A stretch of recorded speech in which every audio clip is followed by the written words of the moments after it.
Canção de Orfeus foi uma edição especial que saiu do Sandman. Aqui no Brasil, a editora Globo publicou em 1993. Não está aqui na edição especificada o mês, mas que eu me lembro, pelas minhas contas, deve ter sido no começo do ano, deve ter sido lá para janeiro, fevereiro, que essa edição aqui chegou nas bancas.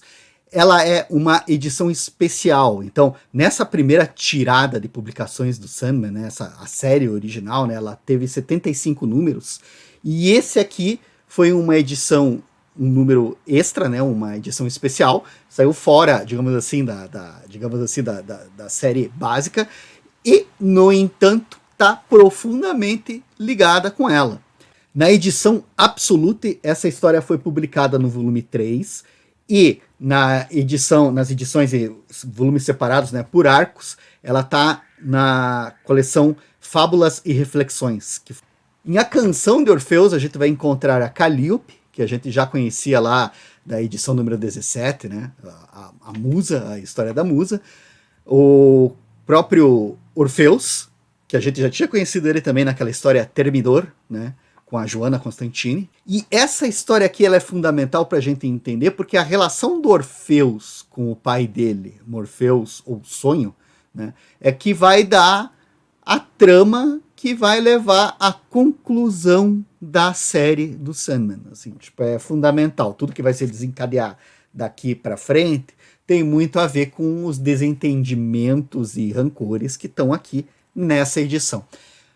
Para nós, leitores, ela foi muito bacana porque ela foi a primeira aparição do tal irmão pródigo. Daí agora, para comentar a edição, eu preciso sim fazer uns spoilers, porque eu meio que vou ler a história aqui. Então, se você não quer saber nada dessa história, você para aqui agora. E o que a gente vai ter aqui nesse gibi? Esse gibi basicamente é o mito de Orfeus contado por Neil Gaiman, um mito que circula já tem alguns séculos, algumas dezenas de séculos, né, na cultura. Né? A gente chama de mitologia grega, né, são os mitos. E ali no meio das histórias tem essa história do Orfeus e da Eurídice. O bacana aqui dessa edição da Globo é que você tinha aqui um textinho complementar, né? Então aqui eles explicam as várias versões, as leituras feitas pela cultura pop, as interpretações. Então é um textinho bem bacana aqui, não tem autoria, né? Mas é um material bacana. E aqui no final a gente tem diversos desenhistas, o Dave McKean, né? O Barry Windsor Smith, fazendo artes, né? O Paul Craig Russell, né? Fazendo artes dos Perpétuos. E a edição brasileira trouxe de lambuja para nós o Marcelo Campos e o Sérgio Codespot, né? Mais o Otávio Cariello. Então tem 3 brasileiros aqui nessa galeria, né? Cortesia aqui da edição brasileira. O Orfeus, ele está acordando de um sonho. Essa história ela tem 4 capítulos, são 4 partes mais um epílogo, né? Então na primeira a gente conhece os personagens. O Orfeus acorda do sonho, a gente sabe que ele é o filho do sonho, né? Do perpétuo sonho. O pai dele vai acordar ele, porque senão ele vai perder o dia do casamento, tem que acordar logo, filho, porra, vamos lá. E ele estava tendo um pesadelo em que ele estava imerso em água salgada, chamando pela amada e ela não respondia. Daí ele acorda, tá lá do lado dele um amigo dele, o Aristeus, né, que é um fauno. Tá tudo se encaminhando pro casamento. Aí os convidados começam a chegar, e o bacana é que chega toda a família, e todos eles estão aqui atendendo pelos nomes gregos. E temos lá o bendito do irmãozão Destruição, que aqui eles chamam de Oletros. Tem a cerimônia, e o camarada Aristeus, ele já estava olhando, assim, ele fala, a Eurídice lembra a minha esposa que faleceu, eu me lembro do meu casamento, como foi, daí ele tá todo ali, daí ele começa a beber demais, e daí ele acha que é uma boa ideia chamar ela, a noiva, depois do casamento, para um canto e tentar estuprar ela. Não é uma boa ideia. Nunca é uma boa ideia. Daí ele leva, ela tenta escapar dele, sai correndo, e na fuga é picada por uma cascavel e morre, né? Aí o Orfeus, que estava ali conversando com a tia dele, a Teleute, aliás, a nossa amiga Morte, né? Ela tinha ficado ali, todos os outros já tinham ido embora, ela tinha ficado ali porque ela ainda tinha coisas para resolver, e era isso que ela tinha para resolver, né? O desencarne da pobre Eurídice. Acontece a morte, próximo capítulo, um despenhadeiro, Orfeus olhando de longe enquanto eles cremam o corpo delas, nuvens e fumaça subindo aos céus, ele todo amargo, e daí ele decide que ele vai tentar recuperar ela. Então ele vai primeiro falar com o paizão dele, Morpheus, né, o rei dos sonhos, se fede. Pô, pai, você tem influência lá embaixo, que os caras têm medo de você, dá uma força aí pra trazer ela de volta. E daí o Morpheus fala, não, filhão, não é assim que a coisa funciona, ela morreu, você agora tem que tocar a vida pra frente. Inclusive, tem um trecho ali que eu acho muito bonito, que ele fala, às vezes a ausência dela te atingirá como um soco no peito, e você irá chorar, mas isso acontecerá cada vez menos com o passar do tempo. Ela morreu e você vive, viva. Esse texto eu adoro e ele vai aparecer mais pra frente de novo, né? Vai ter um flashback desse texto aqui. E ele fala, pô, sério, ela morreu, cara, sinto muito, vai sofrer, vai curtir o luto, mas é assim que é a vida dos mortais, e você é um mortal. Aí o Orfeus fica todo puto da cara e solta aquela famosa, você não é mais meu pai, e vai embora. Péssima ideia. Porque você tem o Orfeus é praticamente um adolescente rebelde. O problema é que o Morpheus também é praticamente um adolescente rebelde, daí a competição fica meio desleal, assim. Não foi uma boa ideia ele ter falado isso pra ele. Aí ele acaba sendo, ele tá pensando em suicídio, né, pra ir atrás, e quem impede ele de suicidar é justamente o tiozão Destruição, né, o Oletros aparece pra ele, não, você não vai se matar não, o que você tá pensando? Tira um sarrão da cara dele, chama ele de romântico, e daí ele fala, não, sabe quem pode te ajudar? É a tua tia pode te ajudar, e daí ele encaminha ele pro Reino da Morte. Aí o Reino da Morte é muito bacana, porque basicamente é uma kitnet largada, mais ou menos que nem a minha, eu gostei muito disso, a morte é gente como a gente. O Orfeus fica meio abalado quando vê, tipo, o que é isso? Que mundo é esse? E daí a morte arruma o cenário para algo mais palatável à imaginação de Orfeus, né? Ele faz o pedido para ela fala, não é uma boa ideia, porque tem regras, tem coisas que precisam ser feitas. Ele fala, não, meu amor é maior que tudo, eu preciso ir lá, preciso ir lá. E daí ela fala, então beleza, o que você precisa saber para você descer lá no inferno, né, no reino dos mortos e voltar, estando vivo, é que eu concorde que nunca vou levar você, né, você jamais vai morrer. É isso que você quer? Daí o Piazão, lógico, vai lá. E ela fala, beleza, então tá feito. Cara, é engraçado que só o olhinho dela pisca, né, só dá um brilhinho ali, feito. Ok, não te levo mais, você pode ir lá descer. E daí ela ainda fala pra ele a entrada pro reino dos mortos, ela dá a localização, diz mais ou menos onde é que fica lá, pra ele conseguir chegar no reino de Hades, e ele, esse próximo capítulo, vira o capítulo lá, ele tá indo pro reino de Hades. Então, faz lá a viagenzinha dele, e o Orfeus, ele tem essa característica, que eu acabei não comentando aqui. O Orfeus é um grande artista, ele é um grande cantor. Os mitos dizem que ele cantava e encantava as feras, as bestas, as plantas e as pedras. Todo mundo ficava maravilhado. Também é só a gente lembrar lá da historinha de Termidor, quando ele enlouqueceu, né, o Robespierre e companhia cantando lá no porão no meio das cabeças, né, ressuscitou as cabeças com seu canto para elas cantarem também, transformou tudo num coral medonho lá. E esse cara decide descer lá para o inferno, tá lá leva a harpa dele, vai resolvendo todos os problemas no caminho, que eventualmente aparece, ele resolve com cantoria, acha a caverna e desce. Primeira coisa que ele vai encontrar, e essa parte é muito maneira, né? Ele vai encontrar o Aqueronte, né? O famoso barqueiro que vai levar ele através do Rio dos Mortos, que levava, conduzia os mortos, né? Só que como o Orfeus não está morto, né? O que ele vai levar, o que ele precisa pagar a passagem dele é um raminho lá de ouro, lá, tipo, dá um raminho de uma planta, porque os outros, quando você está morto, você leva geralmente moedas, né? Seja sob os olhos ou dentro da boca, para pagar a sua passagem.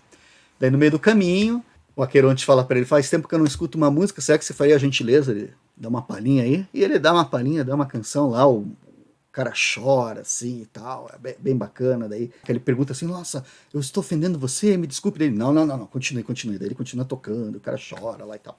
Aí chega, Orfeus desce, encontra o Cérbero, resolve as coisas cantando, finalmente atravessa lá um portão, chega lá numa multidão de mortos, assim, e daí lá longe, eu gosto muito dessa cena, eu acho muito bonita. Não sei se a gente tá falando sempre da série do Netflix, se eles adaptarem essa cena pra série do Netflix pode ficar interessante, assim.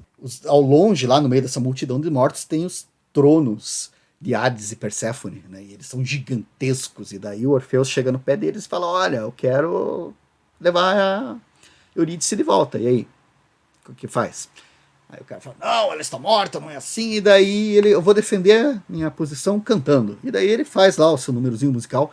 Inclusive, isso daria um ótimo desenho da Pixar ou da Disney, assim, eu fico imaginando essa cena em animação. Daí ele começa a cantar, e daí a roda de tortura do fulano para de girar.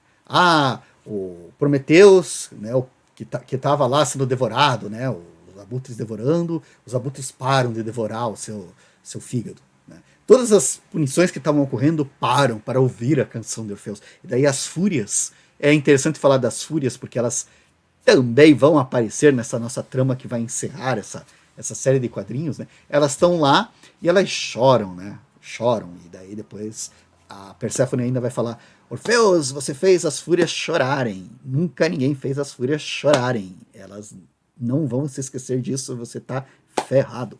Mas enfim, ele fica ali defendendo a opinião dele. Quando ele termina a canção, o Hades assim decide que, tipo, cara, você vai ficar aqui me aloprando, então faz o seguinte, você vai, a guria pode voltar com você, mas tem uma condição. Qual que é a condição? Você vai seguir aquele caminho que eu estou te indicando, você vai subir e em nenhum momento você vai olhar para trás. Esse é o ponto do mito, né? Essa é a parte central, né? O Hades fala para ele, não olha para trás, filha da puta. Você vai subir, subir, subir, segue a vida toda, é só seguir a estradinha. Quando você sair para a luz do dia, que você estiver lá fora dos meus domínios, aí você pode se virar que ela estará lá para você. Daí ele vai andando, né? Daí ele pega a trilhazinha e vai andando. Daí tem toda a descrição, o texto do Gaiman, né? Acompanhando ele subindo as escadas, subindo as grutas, passando e dobrando. E daí é horas de caminhada. E daí o Gaiman vai falando assim que, nossa, ele caminhava e não escutava nada. Não tinha nada atrás dele. Ele conseguia escutar a respiração, a própria respiração, o pulsar do próprio coração, o som das pedras enquanto ele caminhava, mas ele não via nada atrás dele. Ele tinha certeza que não tinha ninguém atrás dele. Daí ele começou a pensar, porra, quer ver que aquele filho da puta me enganou? Será que isso daí é uma pegadinha? Porra, não sei o quê.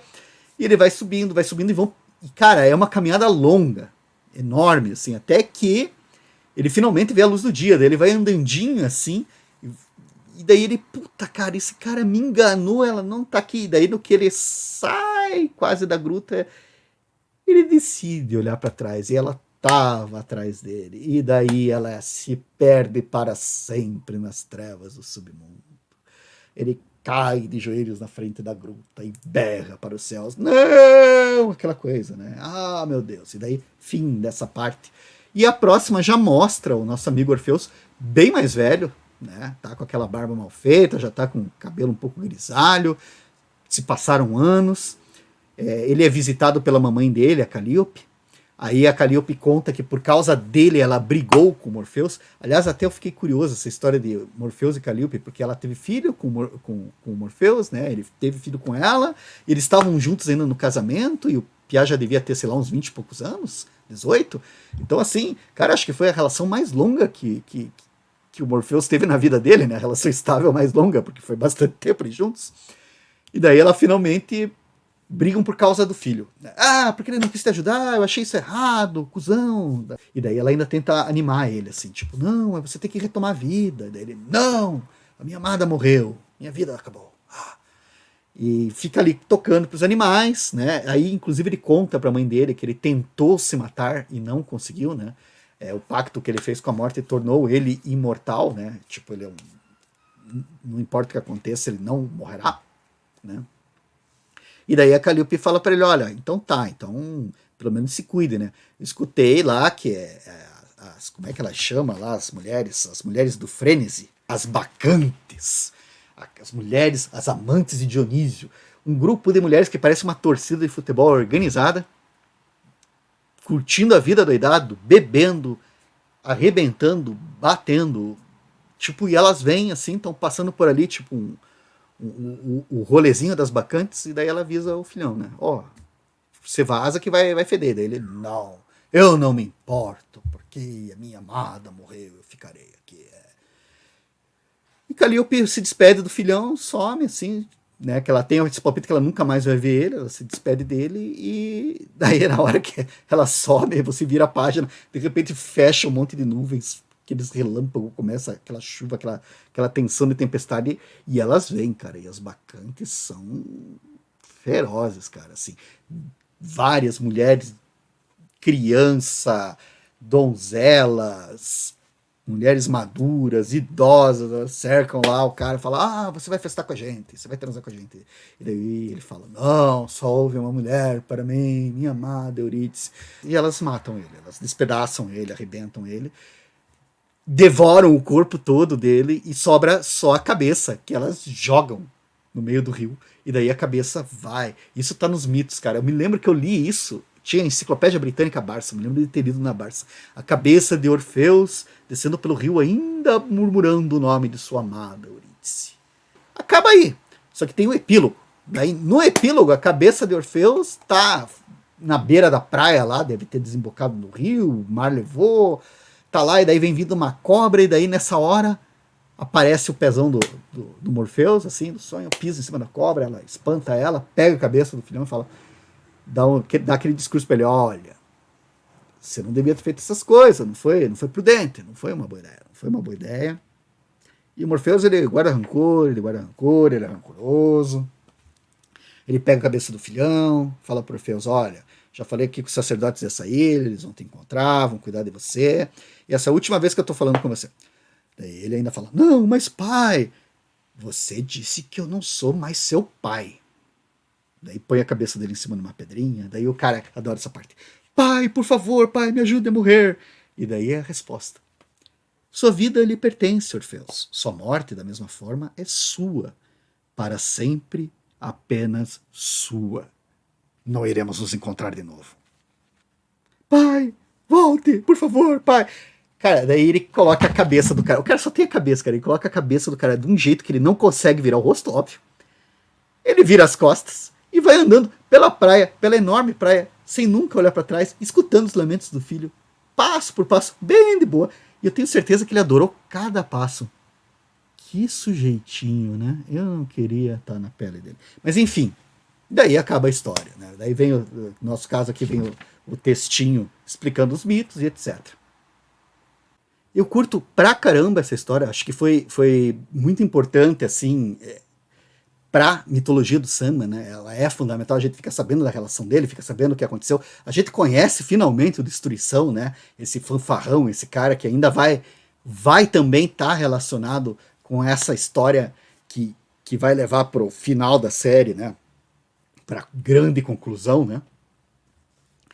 Afinal de contas, você sabe, né? Sandman teve 75 números, do 1 ao 75. E ela acaba por causa de uma razão, por causa da trama que o Gaiman bolou lá, se a gente vai ver. Não tem spoilers, mas pensem qual é o final definitivo. Né? Então, enfim, tá tudo ali a ver. E eu curto bastante, eu curto a ideia do mito, eu curto a mitologia, né? Então a gente pode pensar assim, o que significa Orfeus. E daí a gente tá falando do mito mesmo, né? E eu acho que é muito legal essas elucubrações, porque o Orfeus, ele é a arte, né? Ele é o cantor, né? Ele, pô, no tarô ele seria o quê? O rei de copas, o valete de copas, né? O cavaleiro de copas, a alma que jorra, a intensidade das paixões, né? A incapacidade de esquecer a mulher amada e tal. Então tem toda essa força dele, né? E é curioso porque eu sempre tive dificuldade para entender o porquê que ele olhou para trás. Porque afinal de contas, ele podia estar super puto da cara, podia estar sendo feito idiota, mas ele só precisava ter levado até o fim e ter descoberto, se tivesse sendo enganado, quando já estivesse fora do submundo. Mas ele, na última hora, olha para trás. Por que ele olhou para trás? Isso aí sempre eu fiquei, putz, cara.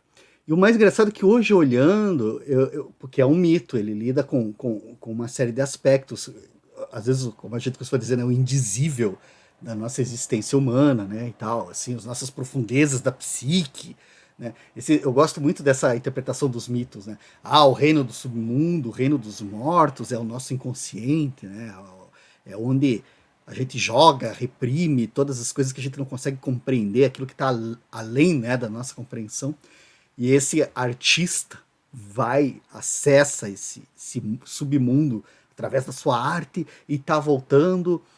E eu sempre acho engraçado porque a gente tem uma corrente, tem uma galera que fala que você faz realmente arte de verdade a partir da dor, do sofrimento.